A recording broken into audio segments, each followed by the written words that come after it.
Stéphane, bienvenue sur la chaîne YouTube CGT Printemps. Bonjour. Aujourd'hui se déroulait la dernière séance du projet de PSE du groupe Printemps.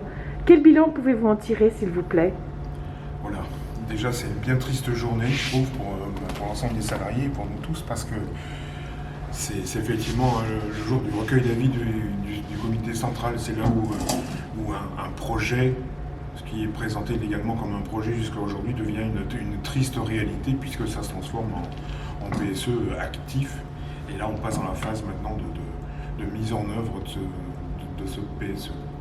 Alors ça fait 5 mois maintenant qu'on a été convié à une réunion qu'on appelle R0, dans laquelle on nous a présenté ce projet, qui en fait n'était surtout sauf un projet, parce que comme on voit comment les choses ont évolué depuis cette présentation du mois de novembre, jamais la direction n'a eu une oreille attentive à nos revendications, je vais dire, à nos idées de faire influer les choses, à savoir que pour nous, et ça l'est toujours à l'heure où je vous parle, on reste persuadé qu'il y avait un plan B, qu'il y avait autre chose à faire qu'un PSE.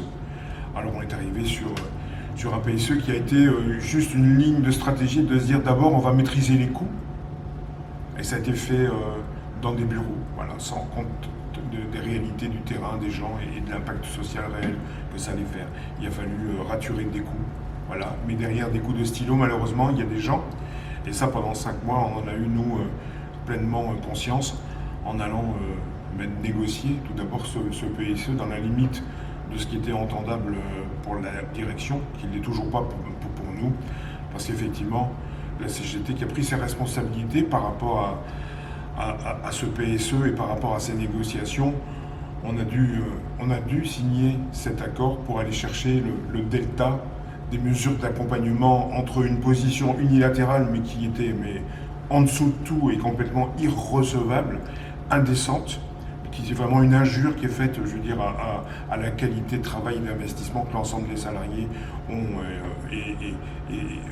toujours eu par rapport à cette entreprise, et des avancées de négociation qui, sans être faramineuses, hein, comme disait Coluche, on est loin du grand soir, mais de quel droit la CGT pouvait priver les salariés de ces améliorations? C'est dans cet état d'esprit-là, et à reculons et la mort dans l'âme, qu'on a été signé cet accord de PSE qui devient, comme on est majoritaire, un accord majoritaire qui va s'appliquer. Rien d'autre.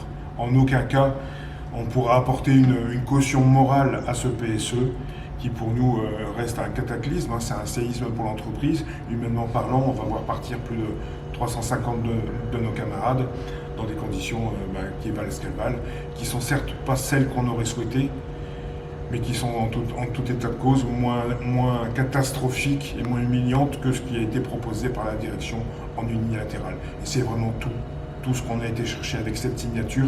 Jamais on validera les conditions dans lesquelles se sont déroulées ce PSE, ces négociations qui d'ailleurs souvent n'ont porté le nom de négociation que le nom, puisque c'était un peu pot de fer contre pot de terre, hein.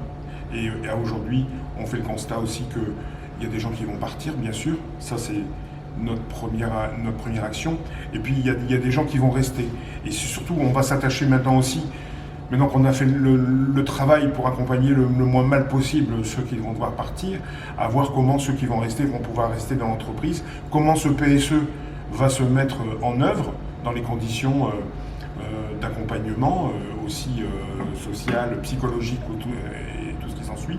On a une cellule de CSSCT qui va se réunir, on a fait en sorte qu'il y a plein d'éléments de suivi, de contrôle, de mesures et d'intervention dans lesquels on va pouvoir rester proactif tout au long de la mise en œuvre de ce PSE. Et puis on a un engagement moral vis-à-vis des gens qui nous ont élus, et on fera le boulot jusqu'au bout. Il y a la mise en œuvre du PSE, et il y a aussi demain, il y a la stratégie qui nous a été présentée. On reste super vigilant sur la mise en œuvre de la stratégie. On a énormément de craintes sur cette stratégie. Pourquoi? Parce que ça fait depuis 10 ans maintenant qu'on nous a présenté une stratégie qui allait être formidable, qui allait être porteuse. On a tout mis les œufs dans le même panier. C'était les Chinois, c'était la clientèle internationale, c'était le tout luxe. On a vu qu'elle nous a mené droit dans le mur à aujourd'hui. Et à l'heure où notre nouveau président nous présente une nouvelle stratégie, on est en droit d'être inquiet, pour le moins circonspect, et en tout cas super prudent et attentif à ce qui nous est proposé aujourd'hui. Alors on en est au début, on va être vigilant. On sait que la restructuration, ça cause aussi un mal-être à ceux qui restent parce qu'il y a des charges de travail qui vont être réparties d'une manière très peu définie aujourd'hui et très peu écrite. Donc il y a un grand flou artistique et on va s'attacher à être prudent de voir comment ça se passe aussi à l'avenir pour tous ces gens-là qui vont rester dans l'entreprise mais dans une situation qui, on le craint, soit dégradée. Merci beaucoup Stéphane. Mais je vous en prie. Ça nous a bien éclairé. Merci. Merci J'ai oublié de... Bon courage à tous pour la suite. Voilà. Merci. Qui, malgré tout, on le souhaite fructueuse pour nous. On est arrivé à un point clé, charnière de l'entreprise, où effectivement, on doit se réinventer. Hein, on a loupé, il faut être clair, le virage du e-commerce, hein, quand on voit nos cousins de la Redoute qui ont fait partie du même groupe, qu'on a laissé moribonds et pour morts au bord de la route. On voit qu'au moment ils ont su rebondir aujourd'hui. Quand on voit où nous, on en est, je veux dire, on a vraiment besoin de se réinventer. On n'a pas le choix que de se réinventer.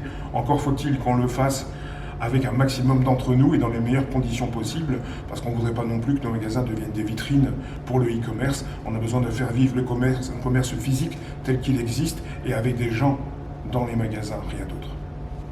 Merci beaucoup. J'ai oublié de préciser que vous étiez le secrétaire du CSECE. Oui. Merci beaucoup. Je vous en prie.